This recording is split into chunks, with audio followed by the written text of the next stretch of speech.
Bonsoir à tous, bienvenue sur ATG. Ce soir, l'invité du journal, José Makébé, le co-responsable de l'UDI en Guyane. On va en parler, bien sûr. Comment ça se passe dans le parti? Sont-ils prêts, notamment pour la collectivité territoriale? Vont-ils y aller également? Comment ça se passe à droite en Guyane également? Toutes les réponses juste après le journal avec notre invité du journal, José Makébé. À tout de suite.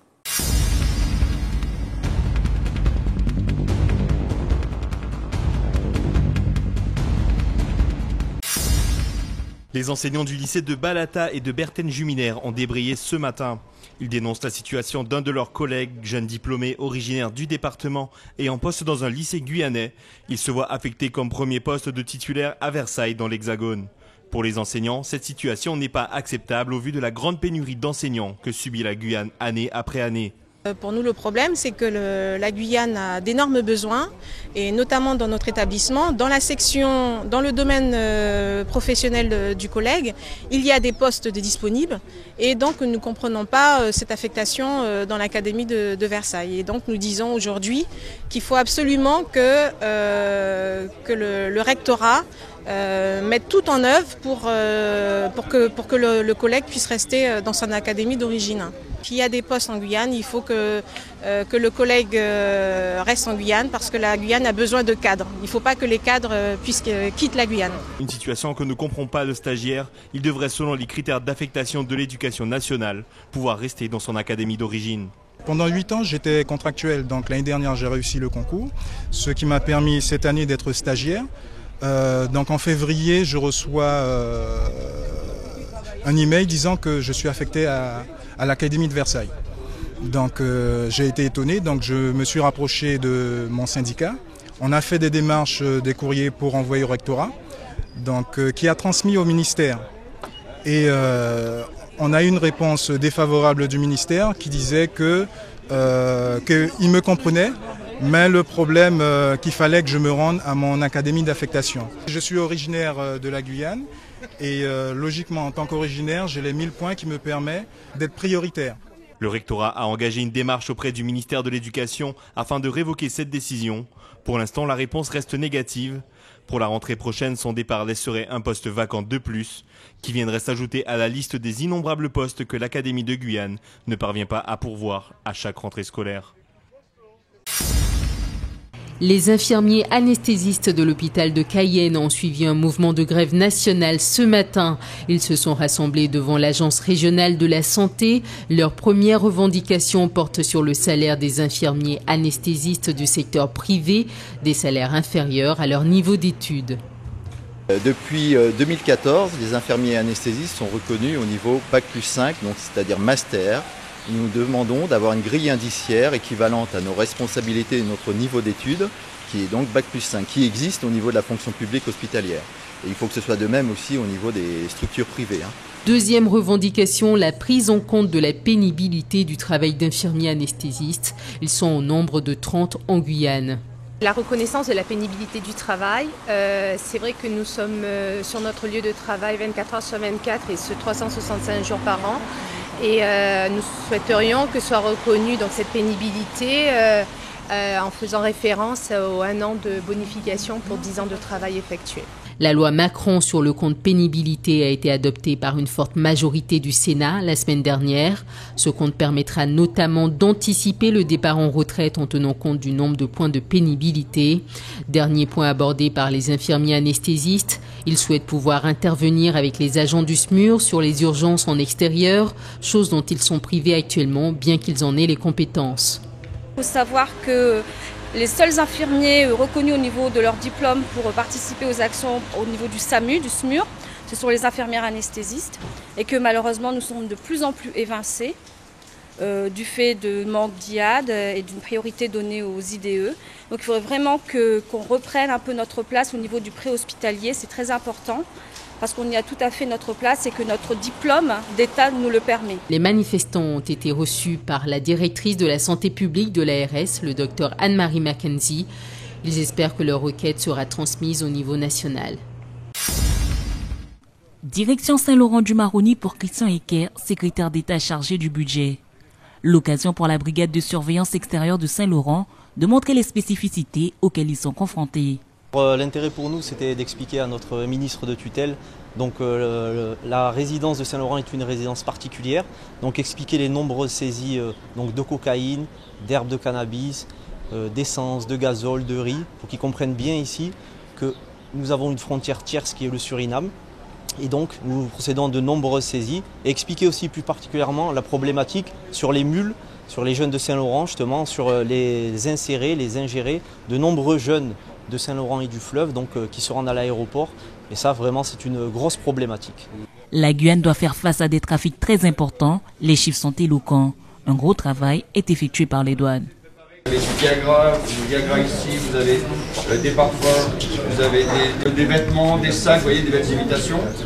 Vous avez des... Les résultats qui sont obtenus sont assez impressionnants, avec des difficultés parce qu'on est loin de tout, on est dans un climat qui n'est pas facile, avec des frontières qui sont immenses et relativement faciles à franchir, et donc très fiers du travail de nos agents.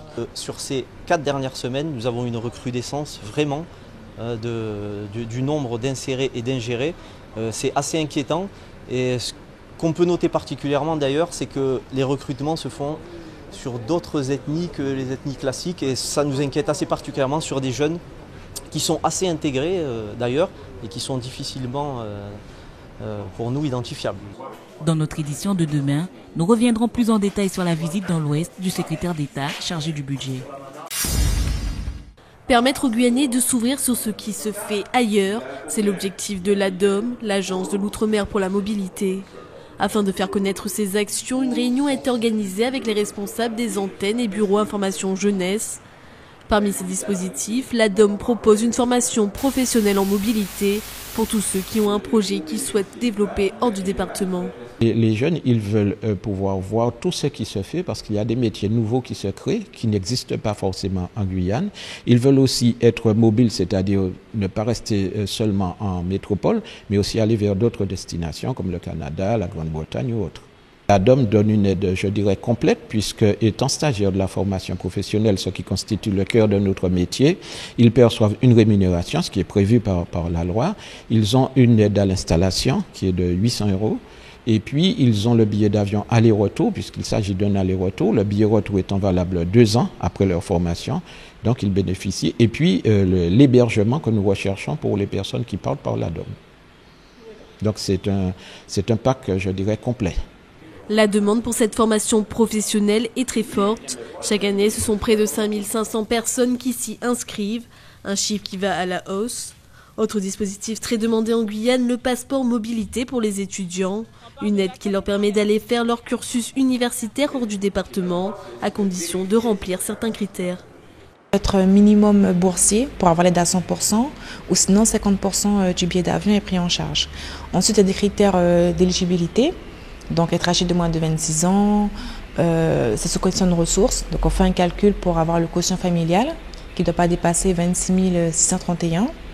Ensuite, il faut avoir minimum son bac, d'accord, parce que études supérieures. Et il faut que la formation, comme on indique, soit inexistante ou saturée.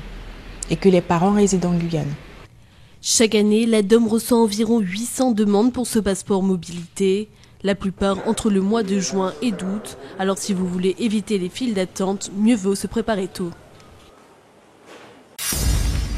La fête de la nature en Guyane a commencé hier et s'achève dimanche. Une occasion de célébrer les 8 millions d'hectares de forêt guyanaise, forêt qui abrite la biodiversité la plus riche de France. Donc, la fête de la nature est un événement annuel national qui existe depuis 2007. Tous les ans, c'est une thématique différente. Cette année, la thématique, c'est au bord de l'eau. Voilà, cette fête, c'est 5 jours de manifestations gratuites qui permet à tous les publics de découvrir ou redécouvrir la nature. L'association Graines Guyane a profité de cette occasion pour informer le public sur les zones naturelles d'intérêt écologique, faunistique et floristique. Ces zones sont classées en fonction de milieux ou d'espèces importants sur le plan écologique. C'est le cas par exemple du jacamar à ventre blanc, espèce d'oiseau extrêmement rare en Guyane. C'est un outil qui permet de connaître le patrimoine naturel sur un territoire. Dans ces zones, il y a eu des inventaires et du coup l'exposition permet de valoriser caractériser le travail qui a été fait par rapport à ces inventaires. Du coup, on y retrouve les cartographies, donc les différentes zones, les différentes INEF, des espèces déterminantes de faune, de flore. La fête de la nature se poursuit jusqu'au dimanche 24 mai. Plusieurs activités sont organisées autour de ce thème dans toute la Guyane. Notez par exemple les Olympiades à la découverte des oiseaux et cétacés. Ce sera samedi 23 mai de 8h30 à 18h au départ de la Pointe Buzaré.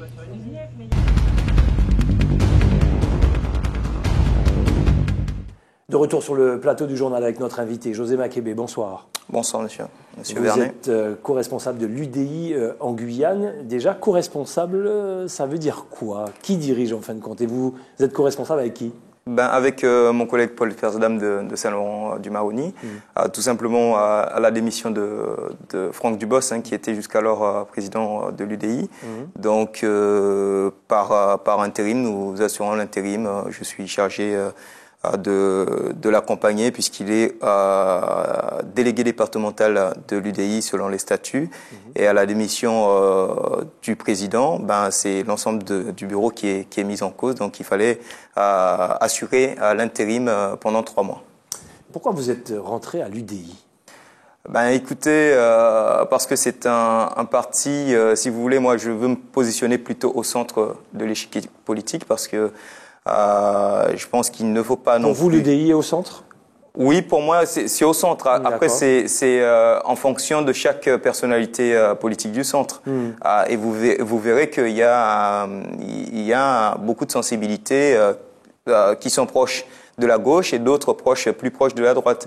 Mais l'essentiel de tout cela, c'est que la volonté, quand on est centriste, c'est l'intérêt général du pays. Donc moi, c'est ce qui m'anime, l'intérêt général du pays. Si je vois que à gauche, il y a des idées qui vont dans le bon sens, eh bien, je n'hésiterai pas à aller à gauche. Et si c'est à droite, je n'hésiterai pas à aller à droite. Alors, c'est intéressant ce que vous dites, justement, on en parle avec tous ces partis qui ont leur ancrage dans l'Hexagone, comme l'UDI, comme le Parti socialiste français, l'UMP ou les Républicains demain.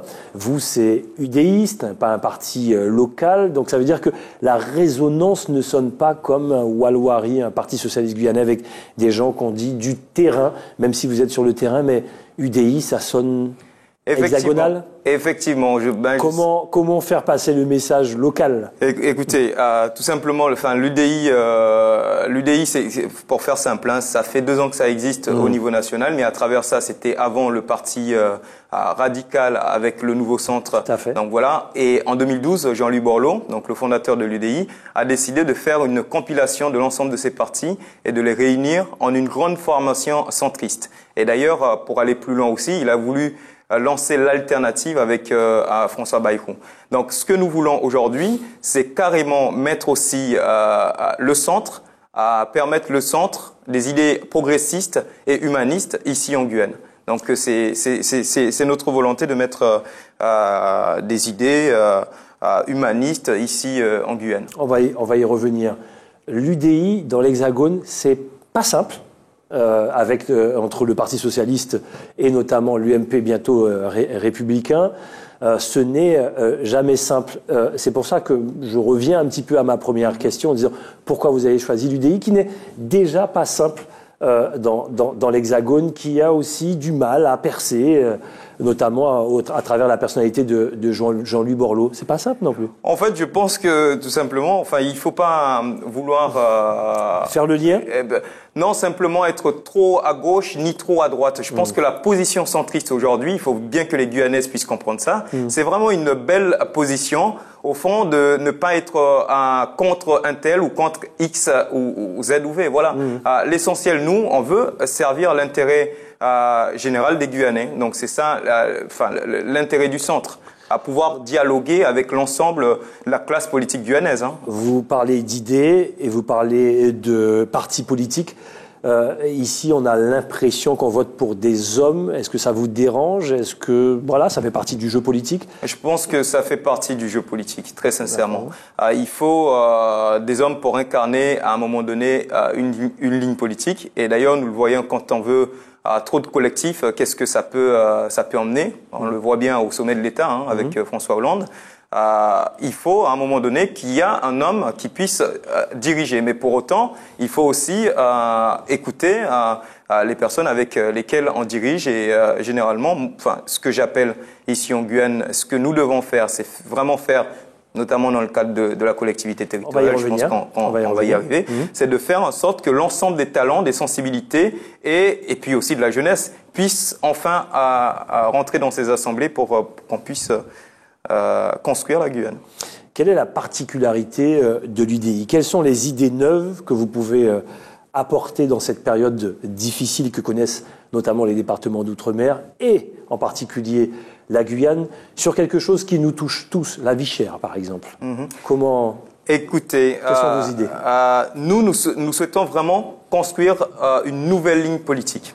Une nouvelle ligne politique, alors ça va être très technique, mais simplement c'est basé sur... oui, simplement basé sur l'état de droit, le principe de l'état de l'état de droit, qui est un principe qui est simple. Il faut que l'État puisse respecter la loi, mais aussi le citoyen puisse respecter la loi. C'est un compromis. Et or, lorsque je vois aujourd'hui qu'il y a plus de 32 000 Guyanais qui ne sont pas raccordés en eau potable, cela me blesse et cela me touche profondément. Je pense notamment aux populations des communes de l'intérieur qui sont les premiers touchés. Ça, ce sont les droits de l'homme qui sont bafoués. Donc, je pense qu'il faut qu'on arrive à contraindre à un moment donné l'État à prendre ses responsabilités en matière de continuité territoriale, le désenclavement, si vous voulez bien, on va y arriver. Mais c'est important. Je n'esquive pas pour autant votre question concernant la vie chère. Aujourd'hui, l'inflation générale des prix, c'est plus 1%. Cela veut dire qu'au niveau de la France hexagonale, c'est 0,7. Nous sommes à 3 points au-dessus de la moyenne nationale, ce qui veut dire que concrètement, la vie est vraiment chère ici en Guyane.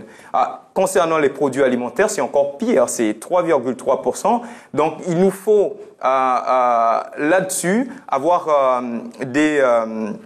une ligne politique très claire, notamment concernant la responsabilité de l'État, mais aussi des collectivités régionales et demain collectivités territoriales. Alors, vous parlez effectivement d'eau potable pour les communes de l'intérieur. Est-ce que ça peut faire partie d'un de vos combats? Vous êtes un des rares à en parler, effectivement en politique ici en Guyane.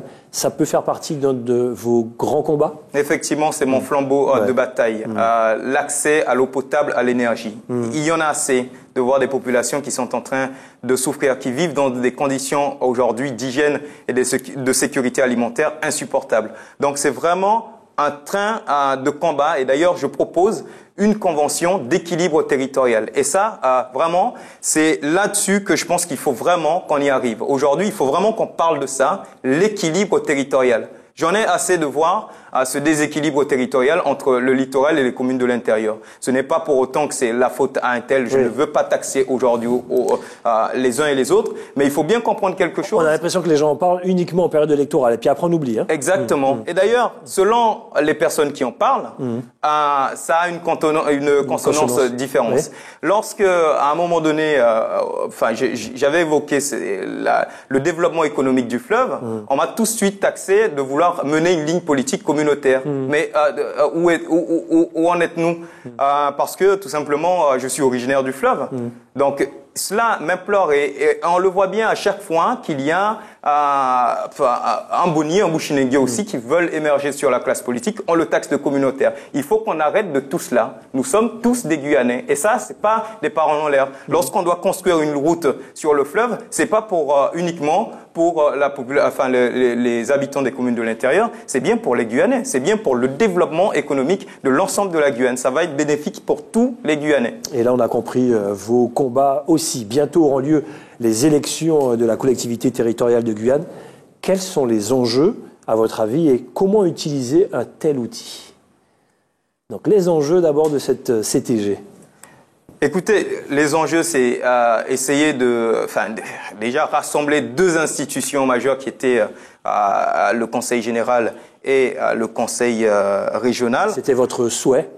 Oui. Vous vous êtes battu pour? En 2010, j'ai défendu l'unification de ces deux institutions aux côtés de Rodolphe Alexandre, de Rémy Louis Budoc. À l'époque où tout le monde n'était pas pour? À l'époque où tout le monde n'était pas pour. Mais aujourd'hui, peu m'importe qui était hier pour ou contre, c'est l'essentiel, c'est que nous nous battons tous les Guyanais ensemble pour essayer de mettre cette institution, la plus haute institution politique guyanaise. Elle servira à quoi? Elle servira à quoi le plus? Très sincèrement, enfin, ce que j'en appelle, c'est vraiment d'enclencher le développement économique de la Guyane. Et ce développement économique de la Guyane, j'y reviens, je vais me répéter, mais ça va être le flambeau de mon engagement, de l'engagement de l'UDI, pour mettre au centre les valeurs humanistes, c'est le désenclavement des communes de l'intérieur. C'est une nécessité impérieuse. Vous savez, aujourd'hui, pour aller à Maripasoula, il faut prendre la pirogue. C'est un mode de transport traditionnel et qui est en voie de disparition. Pourquoi? Parce que les enfants, la génération qui est la mienne, nous sommes désormais scolarisés. Et dès lors que l'État français a accepté a voulu, par sa volonté, bien ou mauvais, mais c'était sa volonté de nous scolariser, eh bien, c'était par conséquence appeler notre population à amener vers le progrès social, économique. Et donc, la construction de cette route du fleuve, quel qu'en soit le prix d'ailleurs, parce que j'entends, quand on évoque la route du fleuve ou passer par Saül, moi je veux le désenclavement totalement de la Guyane parce que c'est tout simplement un principe à caractère d'ailleurs constitutionnel, la continuité territoriale. Donc voilà, les communes de l'intérieur, c'est la Guyane. En gros, le message que tout le monde n'entend pas. Vous serez de la partie collectivité territoriale de Guyane, vous serez de la partie? Écoutez, sans langue de bois, je veux. J'en meurs d'envie parce que je pense qu'il est nécessaire que nous donnions un nouveau souffle à la Guyane, c'est-à-dire que de prendre des nouvelles personnalités qui émergent. C'est pas un combat contre ceux qui existent. Il faut que ça soit un partage de pouvoir entre une nouvelle génération de jeunes. Et lorsqu'on parle de jeunes, ce n'est pas seulement jeunes par rapport à l'âge, mais jeunes en politique aussi. Ça a tout son sens. Au niveau des voilà idées, ce que j'en appelle. Si vous y allez avec qui et comment? Tout simplement, écoutez, nous sommes un parti politique. L'UDI est un parti politique. Vous travaillez, vous n'êtes pas encore prêt? Nous travaillons sur un projet politique et surtout une ligne politique. D'accord. La question des alliances, pour moi, ça viendra après. D'accord. Donc nous travaillons, nous rencontrons éventuellement... Tout le monde rencontre tout le monde là, en ce moment? Oui, c'est un peu le jeu et c'est bien. C'est bien. Il faut rencontrer les uns et les autres pour connaître leur positionnement et voir si c'est compatible de travailler pour les Guyanais. Vous êtes également président de l'association Progrès en Guyane. Alors c'est quoi? C'est qui? On y fait quoi là-dedans? En fait, Progrès en Guyane, nous l'avons lancé avec quelques amis ici en Guyane. Tout simplement parce que ça fait 7 ans que je suis dans la vie politique. De mon jeune âge, je suis très passionné, un jeune homme très passionné de la vie politique. Mais j'ai remarqué aussi qu'à l'intérieur des appareils politiques, il y avait beaucoup de blocages. C'est-à-dire qu'à un moment donné, vous pouvez en sortir de la ligne politique qui est conduite par votre parti politique. Donc, Progrès en Guyane se veut un mouvement libre de ses idées et surtout engagé complètement pour le progrès en Guyane. Ça porte tout simplement bien son nom. Dernière question, José Makébé. Comment vous faites pour être audible par rapport au ténor de la politique guyanaise? Vous n'êtes pas dans les grands partis de la politique guyanaise. Vous êtes à l'UDI. L'UDI doit encore faire son chemin ici en Guyane. Comment vous faites pour être audible au-delà des médias? Ce soir, vous êtes avec nous. Si on veut vous voir, vous entendre, comment ça se passe? Écoutez, nous avons une page Facebook, comme tout le monde, c'est le jeu, qui fonctionne assez bien, assez dynamique, qui s'appelle UDI Guyane. Et nous avons lancé aussi des cafés-débats qu'on appelle le débat populaire. Le débat populaire, c'est quoi? C'est la volonté de l'UDI de rencontrer l'ensemble des Guyanais. Nous projetons de rencontrer au moins 5000 Guyanais d'ici la collectivité territoriale. Nous allons bientôt, le mois prochain, à Saint-Laurent-du-Maroni, à Maripasoula, à Papaïchtan, à Saint-Georges, pour rencontrer. Nous avons fait un tas de débats ici sur l'île de Cayenne, aussi à Kourou. Il y en a beaucoup qui connaissent le débat populaire et que nous invitons les uns et les autres, d'abord à liker notre page, à aimer notre page, et puis suivre l'actualité quotidienne. Et nous demandons surtout aux Guyanais de s'engager dans les partis politiques, quelles que soient les formations politiques. Mais naturellement, quel que soit l'âge également. L'âge aussi. Mais naturellement, nous leur demandons de nous rejoindre à l'UDI parce que tout est à construire tout est à construire et surtout nous sommes ouverts au dialogue et au positionnement des uns des autres. Très bien, donc engagé en politique depuis 7 ans. L'eau potable, l'électricité, donc désenclavement des communes de l'intérieur, parce que les communes de l'intérieur, certains ont tendance à l'oublier, ça fait partie de la Guyane. Et en disant ça, vous dites que c'est désenclavement pour toute la Guyane, équilibre sur la Guyane, si j'ai bien résumé vos pensées et donc les prochains combats que vous allez mener. José Makébé, bien, merci beaucoup. Et à très bientôt avec la collectivité territoriale qui arrive. J'imagine qu'on va se croiser souvent dans des débats et sur des plateaux télé. À bientôt. Merci monsieur Vernet. Avec plaisir. Voilà, c'était José Makébé, le co-responsable de l'UDI en Guyane, notre invité du journal. C'est comme ça qu'on se dit au revoir pour se donner rendez-vous demain à la même heure. Dans quelques instants, le journal de TF1 suivi du Dôme Lac-Ézotte présenté par Dominique Nugent. Passez une excellente soirée sur ATG. À demain.